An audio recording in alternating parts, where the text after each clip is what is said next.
네, 여러분 안녕하십니까. 세상과 교회의 다양한 이슈를 다루는 시간 레디언 진행을 맡은 이용렬입니다. 인사드리겠습니다. 날씨는 춥지만 레디언에서 나누는 이야기들은 언제나 뜨겁습니다. 뜨거운 만큼 우리들의 관심과 기도도 함께 모아졌으면 좋겠네요. 이번 주에는요, 편집장이 직접 읽어주는 월간지 편집장 톡 코너가 준비되어 있습니다. 이분이 오시면 늘 궁금한 게 많습니다. 현대종교 탁지원 소장을 초대해서 점점 세력이 커져가고 있는 한국의 가장 대표적인 이단들에 대해서 알아보도록 하겠습니다.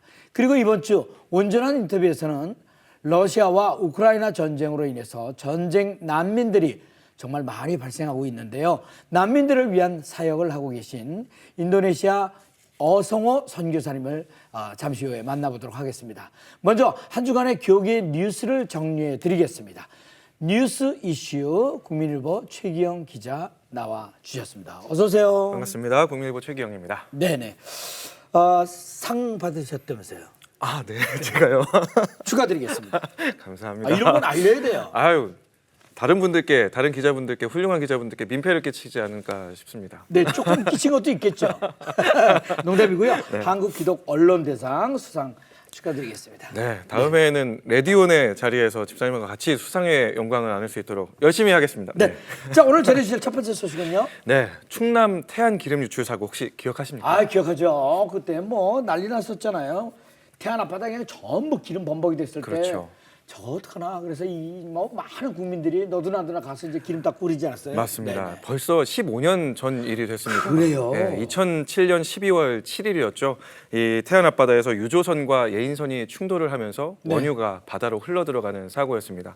이 당시 사고로 서해안 곳곳이 검은색 기름띠로 뒤덮였고요. 각종 어패류가 폐사를 하면서 양식장, 어장이 극심한 피해를 입었죠. 그렇습니다. 그 당시에 많은 봉사자들이 이제 기름 제거에 나서면서 정말 서해안이 푸르른 바다로 다시 모습을 회복할 수가 있었는데 이때 많은 자원봉사자들 정말 한국교회 역할이 두드러졌습니다. 한국교회 봉사단이 발표한 자료에 따르면 당시에 전 국민 123만여 명이 자원봉사에 참여를 했다고 하거든요. 네. 그중에 크리스천이 무려 80만 명이었다고 합니다. 아, 그렇게 많이 참여해 주셨군요. 네. 이 어려운 일이 있을 때마다 항상 먼저 달려가는 한국교회 성도들의 네. 뭐랄까요, 사랑이 그때도 이제 발휘가 됐네요. 그렇죠. 네. 이런 내용이 태안에 세워진 유류 피해 극복 기념관에 고스란히 담겨져 있는데요. 네. 최근에 이 기념관에 있는 자료들이 그리고 사고 극복 과정과 함께 그 기록물로 유네스코 세계 기록유산 아시아 태평양 지역 목록에 등재가 됐습니다. 아하. 이 대규모 환경 재난을 시민과 정부가 함께 힘을 모아서 극복해냈다라는 점이 높이 평가를 받아서 선정이 됐고요. 네. 이 기록물에는 각종 문서와 사진 그리고 간행물 등 22만여 건으로 구성이 돼 있는데 그 안에 한국교회 봉사단이 보유한 기록물도 포함이 됐습니다. 이 기록물에 당시 피해 상황을 오롯이 담겨져 있는 사진들 네. 그리고 자원봉사로 참여한 성도들, 교회들의 목록도 같이 포함이 됐죠. 이 한국교회 유산이 세계적인 유산으로 인정을 받은 겁니다. 네. 이 태안 봉사활동이 지금까지도 한국교회의 대표적인 연합 사역으로 평가받고 있는데 그렇죠. 유네스코까지 등재됐다고 하니까 네. 너무너무 기쁘고 감사한 일입니다. 네. 자, 다음 뉴스는요. 네, 나라와 민족 그리고 교회를 위해서 기도하는 대한민국 국가조찬기도회가 코로나19 팬데믹 이후 3년 만에 대면 행사로 진행이 됐습니다. 아, 예. 최근 서울 강남구 그랜드 인터컨티넨탈 호텔에서 제54회 국가조찬기도회가 열렸는데요. 네. 기도로 다시 한번 대한민국을 세우자라는 데 뜻을 모은 행사였습니다. 네. 국가 지도자들한테는 이제 시대를 분별하고 네. 시대적인 사명을 충실하게 다하라라는 메시지가 선포됐습니다. 네, 이 조찬기도회는 꽤 오래전부터 이어져 오던 거죠? 그렇죠. 네, 어떤 분들이 참석하셨습니까? 네, 이 기도회가 1966년에 시작을 했어요. 당시 교계 지도자들이 이 대한민국의 번영을 위해서 기도하자라는 뜻으로 시작이 됐고 네. 첫 번째 설교자로 나서신 분이 아실 겁니다. 한국 대학생 선교회 이 CCC의 창립자이신 김준곤 목사님께서 맡아주셨어요. 네네. 이번 조찬기도회에는 윤석열 대통령 내외를 비롯해 네. 정계와 교계 지도자 1,200여 명이 참석을 했습니다. 온라인을 통해서 전 세계로 중계가 되기도 했는데 이 설교자로 나선 고명진 수안중앙침례교회 목사님께서는 때로는 욕을 먹고 비난을 받더라도 해내야 될 것은 반드시 해내는 게 지도자의 덕목이다라는 설교를 전해주셨습니다. 네. 특별 기도 시간도 좀 마련이 됐는데요. 국가 지도자와 국가의 도약, 또 사회 통합과 이태원 사고 이 참사 위로를 주제로 뜨겁게 기도하는 현장이었습니다. 네, 그렇군요. 그 교회에서도 예배 때마다 나라와 민족을 위한 기도를 하지 않습니까? 네, 한국 교회가 아니면 또 그 누가 하겠습니까? 네. 늘 성도들이 이 나라를 위해서 지도자를 위해서 기도해 주셨으면 하는 바람입니다. 네.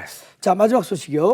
네, 성탄절이 정말 얼마 남지 않았잖아요. 네네. 거리마다 연말 분위기가 정말 많이 나는데 연말 풍경 어떤 거 떠오르세요? 뭐 크리스마스 트리, 뭐 휘청 앞, 또 뭐 곳곳에 이렇게 보이기 하지 않습니까? 그리고 또 하나 빼놓을 수 없는 게 딸랑딸랑딸랑. 네. 냄비 보면 연말이 왔구나 이런 거 느끼죠. 그렇죠. 말씀하신 대로 딸랑딸랑 종소리 그 모습 연말이면 자선 어김없이 이 거리마다 등장하는 것 바로 자선 냄비입니다.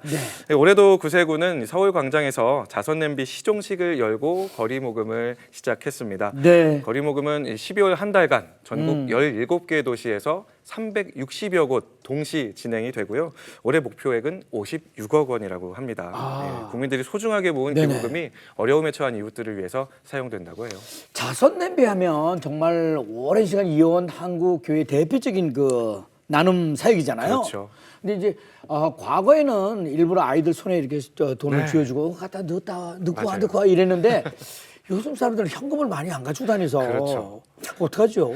이게 올해로 94년의 역사를 가지고 있어요. 근데 그 사이에 정말 많이 발전을 해서 요즘 말씀하신 것처럼 사람들이 현금 잘 안 가지고 다니잖아요. 네. 요즘에는 QR코드를 찍어서 기부를 할 수 있도록 기술이 참 많이 발전이 됐고요. 온라인으로도 기부에 동참할 수가 있습니다. 그리고 그 자선냄비 옆에서 딸랑딸랑 종소리 치는 이 모습 구세군 사관님들만 할 수 있는 게 아닙니다. 네네. 자원봉사 신청을 하면 모든 분들이 다 자선냄비 옆에서 종치는 소년, 종치는 청년 다 되실 수가 있으니까요. 네네. 이 추운 겨울에 이웃을 돕는 일에 이렇게 저렇게 동참해 볼 수 있는 기회가 됐으면 좋겠습니다. QR코드 얘기해 주셨는데 카드 네. 결제 같은 건 안 되나요? 카드 결제도 가능한 곳 현장에서. 그렇습니다. 예. 나날이 발전합니다. 네. 늘 이 빨간 냄비를 보면은 마음이 훈훈해지는데 시대가 변하고 기부하는 방식은 달라져도 이웃을 돕는 그 따뜻한 마음은 계속해서 이어져 갔으면 좋겠습니다. 네. 최기현 기자 대단히 감사합니다. 수고하셨습니다. 감사합니다. 네.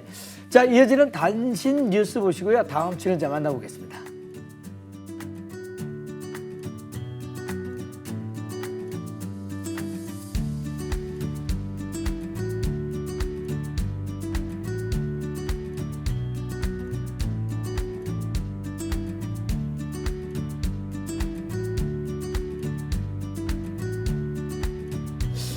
네, 이번 시간은요, 이 시대의 흐름과 변화를 읽어보는 편집장 톡 시간입니다. 이단들과 싸움을 선포하고 최전선에서 싸우고 있는 현대 종교의 탁지원 소장님을 초대해서 이 얘기 나눠보도록 하겠습니다. 안녕하세요. 네, 예, 안녕하세요. 잘 지내셨죠? 예, 잘 지내고 있습니다. 가만히 있어도 웃는 얼굴이세요. 예, 외유내강해야지만 이단과의 싸움에 예, 그렇죠. 예. 그렇습니다. 지난 시간에요. 코로나19 이후에 새롭게 등장한 이단 경계와 예방에 관한 그 기본적인 얘기를 이렇게 쭉 해주셨는데 오늘은 어떻게 풀어나갈까요? 예, 한 걸음 더 나아가서요. 네. 우리 한국에서 가장 대표적인 이단 세 곳이 있는데 네. 그 빅3라고 보통 표현을 합니다. 네네. 요 세 이단에 대해서 잠깐 말씀을 드리면 좋지 않을까 싶습니다. 네네. 빅3라고 하면 예. 어디를 얘기하는 건가요? 보통 우리 한국교회에서 가장 관심이 많다 할 수 있는 신천지라고 하는 단체가 있고요. 네. 그다음에 하나님의 교회라고 한국에서 가장 많이 모이는 이단이라고 할 수가 있습니다. 네. 그리고 세 파로 나뉘어진 단체로 구원파란 이름은 쓰지 않지만 우리가 네. 알기로는 구원파라고 불리어지는 요 세 단체를 한국교회에서는 가장 주목하고 또 주시하고 있고 또 피해 사례도 가장 많은 이단이어서 이 빅3라고 하는 그런 이단이라고 하는 표현을 쓰는 것으로 알고 있습니다. 네. 저희가 이름은 많이 들어봤거든요. 근데 어떤 종교인지 왜 위험한지 모르시는 분들도 계십니다. 예. 이 세 이단의 각각 그 주장하는 핵심 교리가 뭡니까? 우선은 우리가 신천지는 40년 가까이나 됐는데도 불구하고 그 이름조차 모르는 안타까움이 있습니다. 네. 그래서 신천지 예수교 증거장막 성전이라고 하는 정확한 이름부터 시작해야 될 그런 필요가 있겠고요. 네네. 그동안에 한국의 이단들은 조금 속된 말로 교회가 있고 이단이 있다면 서로 맞짱을 뜨는 그런 형국이라고 볼 수가 있는데 네. 요 신천지는 교회 안까지 들어와서 3년 내지는 10년 정도의 잠복 기간을 거쳐서 아무도 나를 의심하지 못한다 생각이 들고 또 여러 직분을 안고 있기 때문에 전혀 이렇게 이 사람들을 의심할 수가 없는 상황에서 좋은 성경 공부가 있다, 좋은 선교사를 소개해 주겠다, 좋은 목회자를 소개해 주겠다라고 해서 20만 명이 넘는 기독교인들을 중심으로 해서 미혹된 사례가 있는 아주 대표적인 이단이라고 볼 수가 있을 것 같습니다. 근데 이 신천지는 뭐 보통 이단들의 특징을 다 안고 있지요. 그래서 교주를 신격화 우상화하여서 재림예수나 뭐 보혜사 성령으로 불린다든지 또는 자기들만 구원받는다라고 하는데 14만 4천 명이 성경에 나와 있는 그 수는 상징의 수라고 볼 수가 있는데 그냥 그 숫자대로 14만 4천 명만 구원받는다 해서 순교자의 영들이 그들에게 각각 임하여서 경기도 과천 땅에서 세상에 왕노릇하면서 죽지 않고 산다는 전혀 허무맹랑한 그런 교리를 갖고 있음에도 불구하고 참 생각보다 너무나 많은 사람들이 빠진 이단 단체이지요. 뭐 성경을 자기 멋대로 해석하는 그런 특징들도 있고 또 입막음 교리라고 해서 이 신천지에 빠져지면 절대로 목사님께 말하지 말라, 가족이나 엄마 아빠에게 말하지 말라, 자녀들에게 말하지 말라 해서 비밀 그런 적인 이단으로 특별히 재작년인가 이 코로나와 신천지가 맞물리면서 이제는 온 국민이 이단 단체인 걸 알고 있는 아주 주요한 단체이어서 여전히 이들은 계속해서 성장하고 있기 때문에 신천지의 급변하는 이런 전략에 대해서 한국교회도 또 우리 성도님들도 잘 대처할 수 있도록 특별히 예전에는 오프라인으로 이 사람들이 활동을 하다가 코로나가 터지자마자 온라인으로, 그래서 요즘은 이 거리두기가 해제되면서 하이브리드식입니다. 그래서 적절하게 대면, 비대면을 섞어서 진행하기 때문에 우리도 좀 진일보한 대처가 될 수 있도록 해야지만 신천지를 막아낼 수 있지 않을까 생각이 듭니다. 네네. 그렇습니다. 네네. 그 다음에 이제 하나님의 교회. 네, 여기에 대해서 좀 설명해 주세요. 하나님의 교회는 우리나라에서 가장 많이 모인다라고 하는 이단이고요. 저쪽 분당 쪽에 본부가 있는데 우리나라에만 수백 개가 넘는 교회가 있고요. 또 해외에도 수천 개 이상의 처소가 있는 것으로 알고 있습니다. 일대 교주가 남성이었는데 죽었거든요. 근데 그 사람이 아직도 강림할 거라고 재림할 거라고 믿으며 이 모든 말씀 안상홍님의 이름으로 기도하옵나이다라고 해서 교주의 이름으로 기도하는 그런 교주를 역시나 신격화 우상화하는 특징이 있습니다. 근데 지금 이대 교주가 여성이거든요. 그래서 하늘 아버지가 있으니까 하늘 어머니도 있어야 되지 않나. 그리고 안식교라고 하는 유명한 이단이 있는데 그 사람들이 주장하는 바하고 별반 다르지 않게 뭐 예를 들어 토요일 날 예배를 드리는 것이 구원의 조건이다라는 그런 교리가 있는데요. 우선은 중요한 건 국내에서는 우리 교회를 아주 비싼 가격에 이렇게 매입을 하여서 우리 교회당에 어느 날 가봤더니 하나님의 교회로 둔갑된 곳이 전국 방방곡곡에 지역마다 없는 곳이 없습니다. 그래서 이제는 사람을 넘어서 교회가 통째로 이단에게 넘어가는 참 안타까운 시대라고 하는 생각이 들고요. 해외에서는 현지인들을 중심으로만 미혹을 하다 보니까 특별히 해외 K2단이라고 하는 이름으로 저희가 불리고 있지만 우리나라도 문제이지만 해외에 있는 현지인들, 교민들, 유학생들이 참 걱정이 많은데 그 걱정에 기나에 결국은 이런 안타까운 결론이 있는 것에 우리가 한국 땅을 넘어서 전 세계 열방의 이단 대처의 지경이 좀 더 넓어지고 깊어지고 좀 높아졌으면 하는 바람을 갖습니다. 네. 우리가 이단에 대해서도 좀 배우면서 분별력을 좀 키워야 될 것 같습니다. 그럼요. 네. 그건 당연합니다. 네. 그 구원파에 대해서 얘기 좀. 구원파는 세 파가 있습니다. 아마 8년 전 세월호 사건으로 우리에게 익숙한 유병헌파라는 게 있고요. 또 박옥수라고 하는 파가 있고 우리에게 참 알려지진 않았지만 요즘에 너무 커져서 한국에만 교회를 200개를 넘게 세우고 해외에만 교회가 900개가 넘게 세워진 파가 있는데 바로 이유안파입니다. 네. 아마 우리 입사님도 아시겠지만 연예인들이 특별히 가장 많이 빠져 있는 곳이 요 이유안파, 구원파인데요. 세 파로 나누어져 있습니다. 하지만 우리가 구원파라고 부르는 건 저들의 별칭과 별명이고 자기들만 구원받는 데에서 흔히 구원파라고 부르지만 이 사람들의 이름은 다릅니다. 예를 들어 기독교 복음 침례회, 대한예수교 침례회, 생명의 말씀 선교회, 기쁜 소식 선교회. 잘 들어보면 우리 한국교회의 단체 이름 같지만 한두 글자가 달라요. 그러니까 요 이름만 잘 알아도 도움될 수 있는 이단이니까 요즘에 좋은 자료 정보들이 많거든요. 꼭 봐주시면 좋겠고요. 이들이 주장하는 바 간단하게 정리하면 자기들만 구원받는다 해서 우리가 구원파라고 보통 부르는 거고, 한 번만 회개하면 더 이상 회개할 필요가 없다. 그리고 자기가 죄인이라고 하면 구원받지 못한 증거이다라고 하는 식으로 해서 한국교회에서는 오래전에 이 세 파가 모두 이단으로 규정됐습니다. 그래서 이 세 단체가 가장 무리를 믿고 있는 이단이어서 빅3라고 보통 부르는 것으로 알고 있습니다. 자, 매번 이렇게 나오실 때마다 이렇게 도움을 주시니까 네. 하나하나 이렇게 또 정확하게 이렇게 배워 나가야 될 것 같습니다. 네, 맞습니다. 알면 알수록 저희가 네. 분별력이 확실해지니까. 네, 그렇습니다. 네네. 그래서 우리가 잘 배워서 이단에 빠지는 사람들이 없도록 레디언이 특히 앞장서도록 하겠습니다. 네. 자, 다음 시간을 약속하고 닥지원 소장님과 여기서 인사 나누도록 하겠습니다. 대단히 감사합니다. 네, 고맙습니다. 감사합니다. 네. 저는 온전한 인터뷰로 넘어갑니다. 네, 이번 순서는요, 우리 사회의 다양한 이슈들을 성경적 시각을 통해 바라보는 온전한 인터뷰 시간입니다. 러시아와 우크라이나의 전쟁이 장기화되면서 난민 문제에 대한 우려가 점점 높아지고 있습니다. 전쟁 난민이 앞으로 최대 700만 명에 이를 것이라는 분석이 나오는데요. 그 수가 정말 어마어마합니다. 인도네시아에도 이 우크라이나 난민들이 급격히 늘어나고 있다고 하는데요. 그곳에서 난민 사역의 중요성을 제시해 주신 선교사님이 계셔서 오늘 초대를 했습니다. 인도네시아에서 레디온을 위해 잠시 귀국해 주신 어성호 선교사님이십니다. 네, 어서 오세요. 안녕하세요. 안녕하세요. 네. 일단 본인 소개부터 좀 부탁합니다. 네.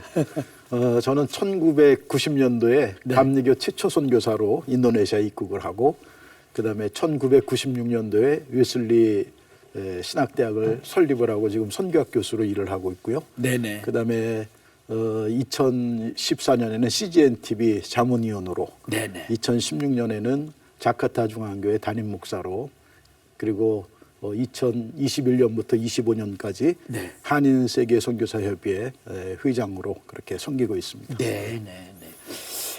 자, 인도네시아 나라를 떠올리면 무슬림 수가 많은 나라지 않습니까? 네. 그런데 신학교를 세우고 또 교회 사역까지 섬기고 계시는데 이 결코 쉽지만은 않으셨을 것 같은데 어떻습니까?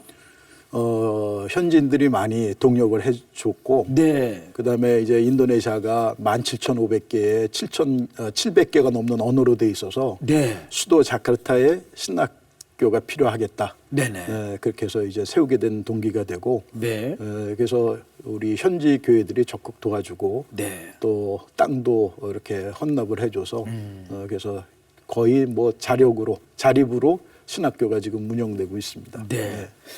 자, 그런데 최근 난민 사역의 중요성을 제시해 주셔서 급하게 저희가 레디온에 이렇게 초대를 했습니다. 조금 구체적으로 설명 부탁드리겠습니다. 보통 여태까지 선교 그러면 우리가 찾아가는 선교를 많이 생각을 했는데, 네. 지난 10월 말 11월 초에 한국 세계 선교협의회 KWMA에서 주최하는 그 한국 선교 지도자 포럼이 있었는데, 네. 그때 화두가 바로 이주민에 대한 것이 굉장히 큰 관심으로 얘기가 됐었고요. 네네. 그래서 한국에 지금 현재 200만 명이 넘는 이주 노동자들이 있고, 네.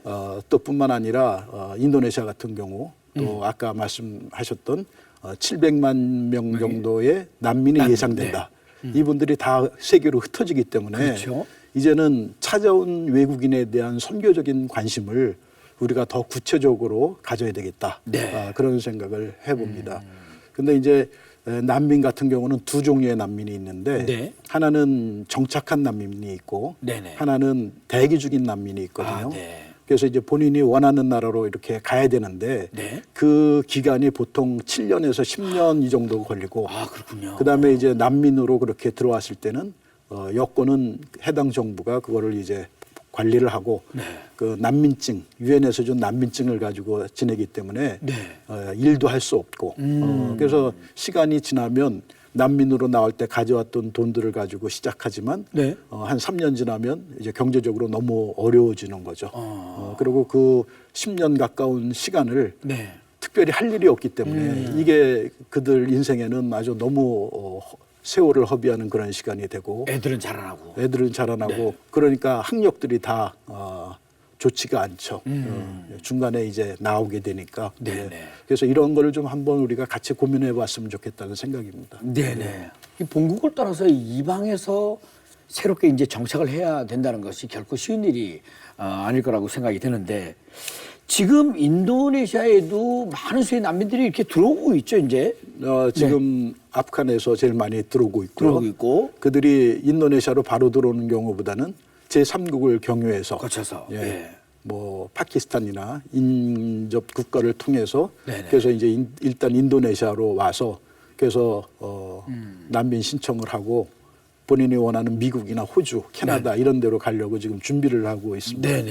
네. 근데 이제 그 과정 속에서 이분들이 돈이 떨어지니까 예. 정부가 난민촌은 만들어 놨지만 비용은 본인이 다 부담해야 되기 때문에 집세를 얻어야 되고 네.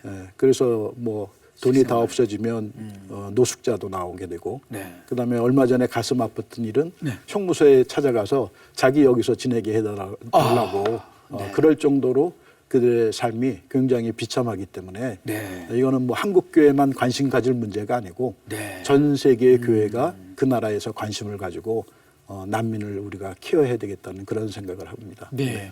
그러면 현재 선교사님께서 우크라이나에서 온 그 난민들을 어떻게 만나고 있고 또 어떻게 돕고 계신지 네, 그거 궁금합니다. 우크라이나 난민을 만나려면 첫째는 우크라이나에서 선교했던 우리 선교사들이 인도네시아로 와야 네트워킹이 되는데 네. 현재는 아직 그게 저희한테 잡혀 있지 않고요. 아, 예. 그다음에 이제 난민 사역이 사실은 어떻게 보면 굉장히 보안성이 더 많이 유지가 되기 때문에 네. 현지 그 난민들한테는 복음에 대해서 열려 있지만 그러나 그 대부분 이슬람 공동체 아니겠습니까? 네네. 그러니까 그 안에서 보안은 정말 중요한 문제이기 때문에 네. 굉장히 조심스럽죠. 저희 지역에 15년 동안 사역하셨던 분이 있었는데 아프간에서 네, 근데 이제 그분이 이렇게 강제로 추방을 당해서 한국에 왔다가 네. 인도네시아에 난민이 있다는 소식을 듣고 그리고 인도네시아를 찾아와서 이제 처음에 6년 전에 왔을 때 제가 만났었는데 근래에 들은 소식은 거기에서 예배 공동체가 생겨나고 네. 한 100명 가까운 그 사람들이 예배를 드리고 네. 이 사람들은 다 인도네시아에 와서 개종을 한 사람들이거든요.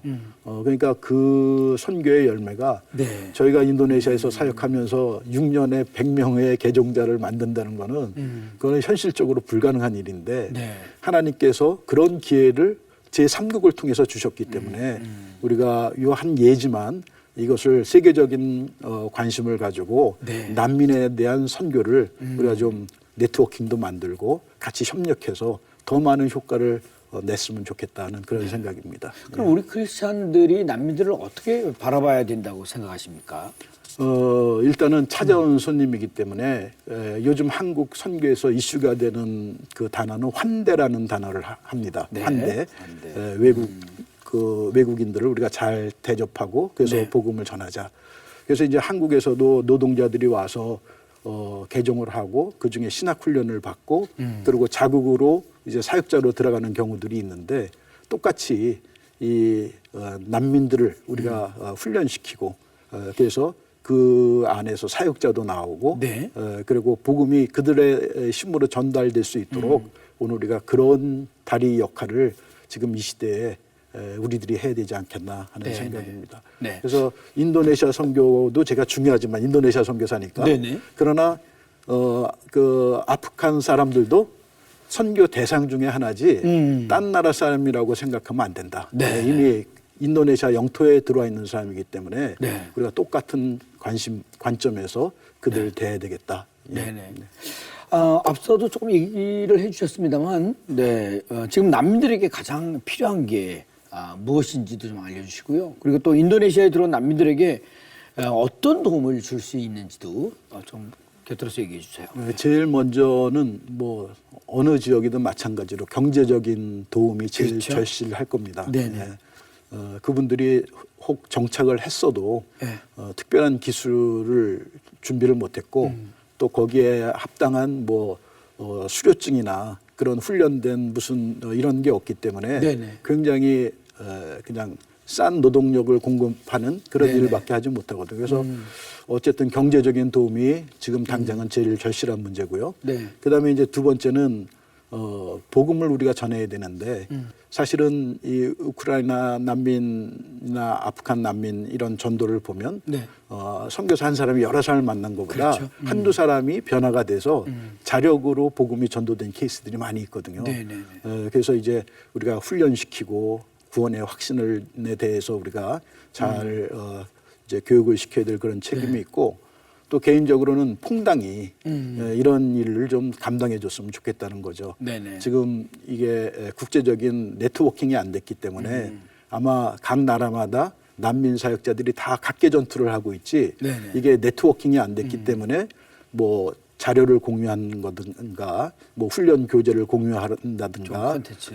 이런 거에 대해서 어려움이 있을 거라고 생각이 되어져서 네네. 우리 CGN TV에서 예. 이거를 잘 엮어가지고 그래서 각 나라의 난민들에게 복음을 전할 수 있는 기회가 되고 네네. 또 요즘은 다 핸드폰 갖고 있지 않습니까? 네네, 그렇죠. 선교사가 직접 복음 전하지 않아도 예. 링크만 소개하면 본인이 보고 좋으면 자기 지인들에게 또 계속 소개를 하기 때문에 네네. 이게 복음이 확산되는 속도는 네. 아날로그 시대하고는 이제는 완전히 다른. 다르죠. 그래서 이거는 아프간인을 위한 인도네시아 콘텐츠라도 네. 전 세계 아프간 사람들이 다 볼 수 있고 네네. 우크라이나 사람을 위한 콘텐츠라도 전 세계 사람들이 다 볼 수 있는 네. 그런 디지털 환경이 지금 이미 돼 있기 때문에 네네. 이거를 좀 잘 활용하고 네. 이거를 좀 통합하고 네트워킹하는 그런 중심이 좀 있었으면 좋겠다는 네. 생각입니다. 네. 좋은 콘텐츠들이 굉장히 많이 있죠. 지금 현재 그 인도네시아 그 현지 사역하고 더불어서 우크라이나 전쟁으로 생긴 난민들을 위해서 많이 지금 애쓰고 계시는데요. 우리 마무리 삼아서 다시 한번 이들을 위해 어떤 도움이 필요한지 또 어떤 기도를 함께 해야 되는지 이런 것들을 좀 나눠 주셨으면 좋겠습니다. 저는 이제 오랫동안 교육 선교를 하고 있었기 때문에 네. 교육 선교 차원에서 세 가지를 생각을 하는데 예.